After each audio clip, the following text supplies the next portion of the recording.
अध्याय 1। Rich dad poor dad. मेरे दो डैडी थे, एक अमीर और दूसरे गरीब। एक बहुत पढ़े लिखे थे और समझदार थे। वे पीएचडी थे और उन्होंने अपने 4 साल के अंडर ग्रेजुएट कार्य को 2 साल से भी कम समय में कर लिया था। इसके बाद वे आगे पढ़ने के लिए Stanford university, university of Chicago तथा नॉर्थ वेस्टर्न यूनिवर्सिटी गए और यह सब उन्होंने पूरी तरह से स्कॉलरशिप के सहारे ही किया। मेरे दूसरे डैडी 8वीं से आगे नहीं पढ़े थे। दोनों ही अपने करियर में सफल थे। दोनों ने जिंदगी भर कड़ी मेहनत की थी। दोनों ने ही काफ़ी पैसा कमाया था, परंतु उनमें से एक पूरी जिंदगी पैसे के लिए परेशान होता रहा। दूसरा हवाई के सबसे अमीर व्यक्तियों में से एक बन गया। एक के बढ़ने पर उसके परिवार, चर्च और ज़रूरतमंदों को करोड़ों डॉलर की दौलत मिली। दूसरा अपने पीछे कर्ज छोड़कर मरा। मेरे दोनों डैडी इरादे के पक्के, चमत्कारी और प्रभावशाली थे। दोनों ने मुझे सलाह दी, परंतु उनकी सलाह एक सी नहीं थी। दोनों ही शिक्षा पर बहुत जोर देते थे, परंतु उनके द्वारा सुझाए गए पढ़ाई के विषय अलग अलग थे। अगर मेरे पास केवल एक ही डैडी होते तो मैं या तो उनकी सलाह मान लेता या फिर उसे ठुकरा देता। क्योंकि सलाह दोनों देने वाले थे, इसलिए मेरे पास दो विरोधाभासी विचार होते थे, एक अमीर आदमी का और दूसरा गरीब आदमी का। किसी भी एक विचार को सीधे सीधे मान लेने या न मानने के बजाय मैं उनकी सलाहों पर काफ़ी सोचा करता था, उनकी तुलना करता था और फिर खुद के लिए फैसला किया करता था। समस्या यह थी कि अमीर डैडी अभी अमीर नहीं थे और गरीब डैडी अभी गरीब नहीं थे। दोनों ही अपने करियर शुरू कर रहे थे और दोनों ही दौलत तथा परिवार के लिए मेहनत कर रहे थे, परंतु पैसे के बारे में दोनों के विचार और नज़रिए एकदम अलग थे। उदाहरण के तौर पर एक डैडी कहते थे, पैसे का मोह ही सभी बुराइयों की जड़ है, जबकि दूसरे डैडी कहा करते थे, पैसे की कमी ही सभी बुराइयों की जड़ है। जब मैं छोटा था तो मुझे दोनों डैडियों की अलग अलग सलाहों से दिक्कत होती थी। एक अच्छा बच्चा होने के नाते मैं दोनों की बातें सुनना चाहता था। परेशानी यह थी कि दोनों एक सी बातें नहीं कहते थे। उनके विचारों में ज़मीन आसमान का फर्क था, खासकर पैसे के मामले में।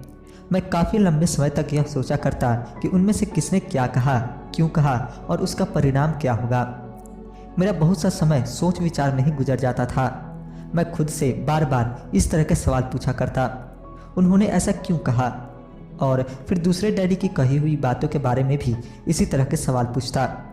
काश मैं यह बोल सकता, हाँ वे बिल्कुल सही है, मैं उनकी बातों से पूरी तरह सहमत हूँ, या यह कहकर मैं सीधे उनकी बात ठुकरा सकता, बुढ़े को यह नहीं पता कि वह क्या कह रहा है।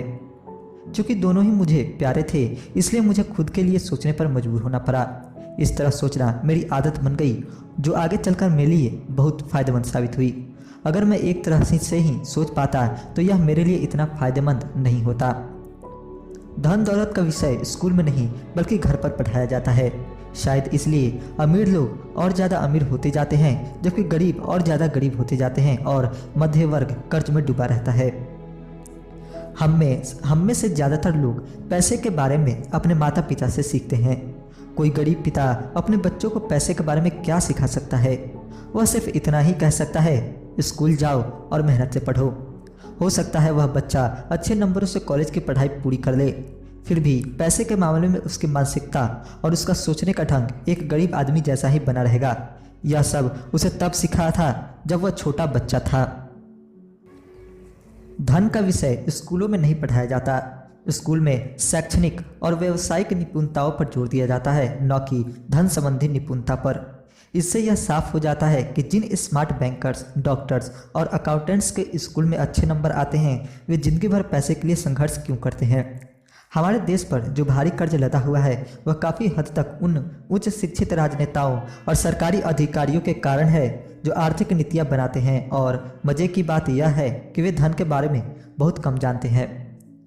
मैं अक्सर नई सदी में आने वाली समस्याओं के बारे में सोचता हूँ। तब क्या होगा जब हमारे पास ऐसे करोड़ों लोग होंगे जिन्हें आर्थिक और चिकित्सीय मदद की ज़रूरत होगी। धन संबंधी मदद के लिए या तो वे अपने परिवारों पर या फिर सरकार पर निर्भर होंगे। क्या होगा जब मेडिकेयर और सोशल सिक्योरिटीज के पास पैसा खत्म हो जाएगा? किस तरह कोई देश तरक्की कर पाएगा अगर पैसे के बारे में पढ़ाई की जिम्मेदारी माता पिता के ऊपर छोड़ दी जाएगी, जिनमें से ज़्यादातर गरीब है या गरीब होंगे। चूँकि मेरे पास दो प्रभावशाली डैडी थे, इसलिए मैंने दोनों से ही सीखा। मुझे दोनों की सलाह पर सोचना पड़ता था। इस तरह से सोचते सोचते मैंने यह भी जान लिया कि किसी व्यक्ति के विचार उसकी ज़िंदगी पर कितना ज़बरदस्त प्रभाव डाल सकते हैं। उदाहरण के तौर पर एक डैडी को यह कहने की आदत थी, मैं इसे नहीं खरीद सकता। दूसरे डैडी इन शब्दों के इस्तेमाल से चिढ़ते थे। वे जोर देकर कहा करते थे कि मुझे इसके बजाय यह कहना चाहिए, मैं इसे कैसे खरीद सकता हूँ। पहला वाक्य नकारात्मक है और दूसरा प्रश्नवाचक। एक में बात खत्म हो जाती है और दूसरे में आप सोचने के लिए मजबूर हो जाते हैं। मेरे जल्द ही अमीर बनने वाले डैडी ने मुझे समझाया कि जब हम कहते हैं मैं इसे नहीं खरीद सकता तो हमारा दिमाग काम करना बंद कर देता है। इसके बजाय जब हम यह सवाल पूछते हैं मैं इसे कैसे खरीद सकता हूँ तो हमारा दिमाग काम करने लगता है। उनका यह मतलब नहीं था कि आपका जिस चीज़ पर दिल आ जाए उसे खरीद ही लें। वे लगभग दीवानगी की हद तक अपने दिमाग को कसरत करवाना चाहते थे, क्योंकि उनके ख्याल से दिमाग दुनिया का सबसे ताकतवर कंप्यूटर है। मेरा दिमाग हर रोज़ तेज होता जाता है क्योंकि मैं इसकी कसरत करता हूँ। यह जितना तेज होता जाता है मैं इसकी मदद से उतना ही पैसा कमा पाता हूँ। उनका मानना था कि मैं इसे नहीं खरीद सकता कहना दिमाग की आलस की पहचान है।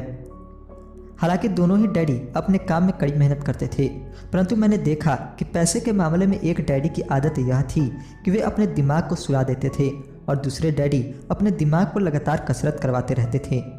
इसका दीर्घकालीन परिणाम यह हुआ कि एक डैडी आर्थिक रूप से बहुत अमीर होते चले गए, जबकि दूसरे डैडी लगातार कमज़ोर होते गए। इसे इस तरह से समझे कि एक व्यक्ति हर रोज़ कसरत करने के लिए जिम जाता है, जबकि दूसरा व्यक्ति अपने सोफे पर बैठकर टीवी देखता रहता है।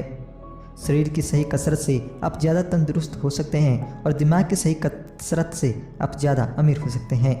आलस्य से स्वास्थ्य और धन दोनों का नुकसान होता है। मेरे दोनों डैडियों की विचारधारा में जमीन आसमान का अंतर था। एक डैडी की सोच थी कि अमीरों को ज़्यादा टैक्स देना चाहिए ताकि बेचारे गरीबों को ज़्यादा फायदा मिल सके, जबकि दूसरे डैडी कहते थे टैक्स उन लोगों को सजा देता है जो उत्पादन करते हैं और उन लोगों को इनाम देता है जो उत्पादन नहीं करते।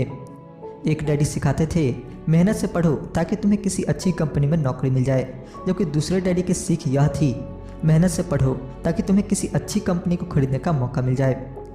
एक डैडी कहते थे मैं इसलिए अमीर नहीं हूँ क्योंकि मुझे बाल बच्चों को पालना पड़ता है।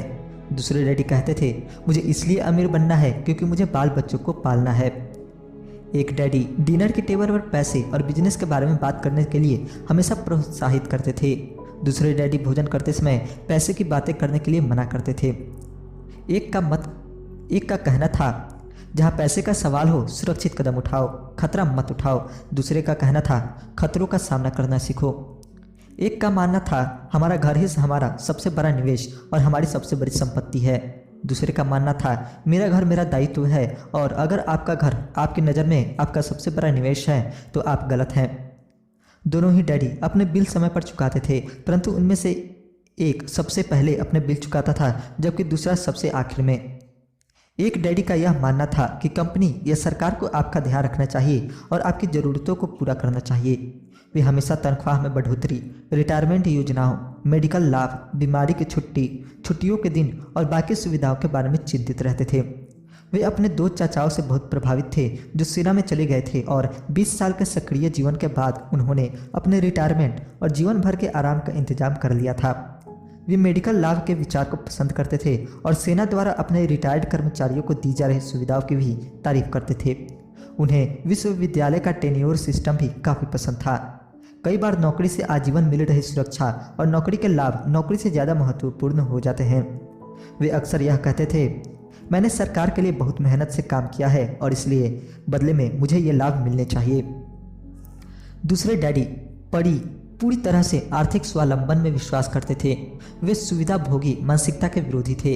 वे यह मानते थे कि इस तरह की मानसिकता लोगों को कमजोर और आर्थिक रूप से ज़रूरतमंद बनाती है। उनका दृढ़ विश्वास था कि आदमी को आर्थिक रूप से सक्षम होना चाहिए। एक डैडी कुछ डॉलर बचाने के लिए परेशान रहे, दूसरे डैडी एक के बाद एक निवेश करते रहे। एक डैडी ने मुझे बताया कि अच्छी नौकरी तलाशने के लिए अच्छा सा बायोडाटा कैसे लिखा जाए। दूसरे ने मुझे यह सिखाया कि कैसे मजबूत व्यावसायिक और वित्तीय योजनाएं लिखी जाए जिससे मैं नौकरियां दे सकूं। दो प्रभावशाली डैडियों के साथ रहने के कारण मुझे यह विश्लेषण करने का मौका मिला कि उनके विचारों का उनके जीवन पर कितना प्रभाव हो रहा है। मैंने पाया कि दरअसल लोग अपने विचारों से ही अपने जीवन को दिशा देते हैं। उदाहरण के तौर पर मेरे गरीब डैडी हमेशा कहा करते थे, मैं कभी अमीर नहीं बन पाऊंगा, और उनकी यह भविष्यवाणी सही साबित हुई। दूसरी तरफ मेरे अमीर डैडी हमेशा खुद को अमीर समझते थे। वे इस तरह की बातें करते थे, मैं अमीर हूँ और अमीर लोग ऐसा नहीं करते। एक बड़े आर्थिक झटके के बाद जब वे दिवालियेपन की कगार पर थे, तब भी वे खुद को अमीर आदमी ही कहते थे। वे अपने समर्थन में यह कहते थे, गरीब होने और पैसा ना होने में फ़र्क होता है। पैसा पास में ना होना अस्थायी होता है, जबकि गरीबी स्थायी होती है। मेरे गरीब डैडी यह भी कहते थे, मेरे पैसे में कोई रुचि नहीं है या पैसा महत्वपूर्ण नहीं है। मेरे अमीर डैडी हमेशा कहते थे, पैसे में बहुत ताकत है। हो सकता है हमारे विचारों की ताकत को कभी भी मापा ना जा सके या फिर उन्हें पूरी तरह से समझा ना जा सके, फिर भी बचपन में ही मैं यह समझ गया था कि हमें अपने विचारों पर ध्यान देना चाहिए और अपनी अभिव्यक्ति पर भी। मैंने देखा कि मेरे गरीब डैडी इसलिए गरीब नहीं थे क्योंकि वे कम कमाते थे, बल्कि इसलिए गरीब थे क्योंकि उनके विचार और काम गरीबों की तरह थे। दो डैडी होने के कारण बचपन से ही मैं इस बारे में बहुत सावधान हो चला था कि मैं किस तरह की विचारधारा अपनाऊं, मैं किसकी बात मानूं, अपने अमीर डैडी की या अपने गरीब डैडी की। हालांकि दोनों ही शिक्षा और ज्ञान को बहुत महत्वपूर्ण मानते थे, परंतु क्या सीखा जाए इस बारे में दोनों की राय अलग अलग थी। एक चाहते थे कि मैं पढ़ाई में कड़ी मेहनत करूं, डिग्री लूं और पैसे कमाने के लिए अच्छी सी नौकरी ढूंढ लूं। वे चाहते थे कि मैं एक पेशेवर अधिकारी, वकील या अकाउंटेंट बन जाऊं या एमबीए कर लूं। दूसरे डैडी मुझे प्रोत्साहित करते थे कि मैं अमीर बनने का रहस्य सीख लूं, यह समझ लूं कि पैसा किस तरह काम करता है और यह जान लूं कि इससे अपने लिए कैसे काम लिया जाता है। मैं पैसे के लिए काम नहीं करता, इन शब्दों को वे बार बार दोहराया करते थे। पैसा मेरे लिए काम करता है। 9 वर्ष की उम्र में मैंने यह फैसला किया कि पैसे के बारे में मैं अपने अमीर डैडी की बात सुनूंगा और उनसे सीखूंगा। यह फैसला करने का मतलब था अपने गरीब डैडी की बातों पर ध्यान न देना। हालांकि उनके पास कॉलेज की बहुत सी डिग्रियां थी जो मेरे अमीर डैडी के पास नहीं थी। रॉबर्ट फ्रॉस्ट का सबक। रॉबर्ट फ्रॉस्ट मेरे पसंदीदा कवि है। हालांकि मुझे उनकी बहुत सी कविताएं पसंद है, परंतु द रोड नॉट टेकन मुझे सबसे ज़्यादा पसंद है। मैं इसकी शिक्षा का इस्तेमाल हर रोज करता हूँ। The road not taken. पीले जंगल में 2 राहें बढ़ती थी और अफसोस कि मुझे एक को चुनना था, और मैं अकेला पथिक खड़ा रहा देर तक, यह देखते हुए कि यह राह कहाँ जाती है, झुरमुटों में मुड़ने के पहले। फिर मैंने दूसरी राह चुनी, उतनी ही सुंदर और शायद बेहतर भी, क्योंकि यहाँ घास ज़्यादा थी और कम लोग गुजरे थे। हालांकि लोगों के गुजरने से यहाँ भी उतना ही नुकसान हुआ था, और दोनों ही उस सुबह बराबर थी।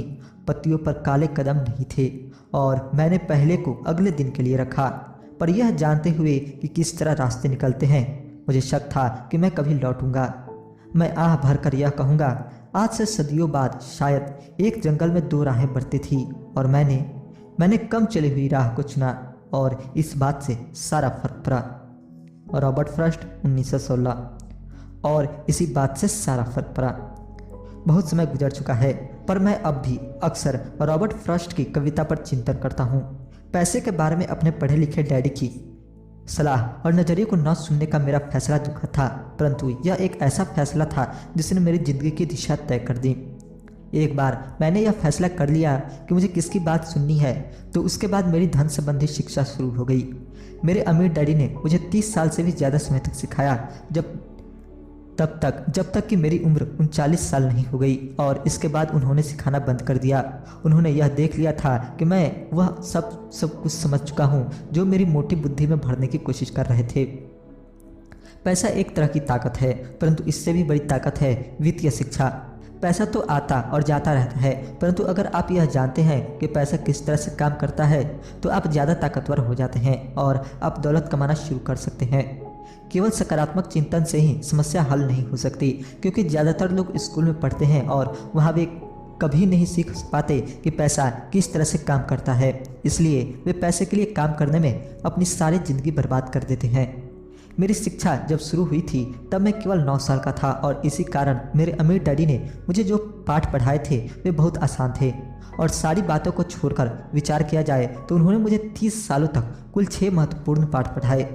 यह पुस्तक उन्हीं 6 पाठों के बारे में है और इससे भी उतना ही आसान बनाने की कोशिश की गई है जितना कि मेरे अमीर डैडी ने इन्हें मेरे लिए आसान बनाया था। यह पाठ आपके लिए जवाब की तरह नहीं लिखे गए हैं।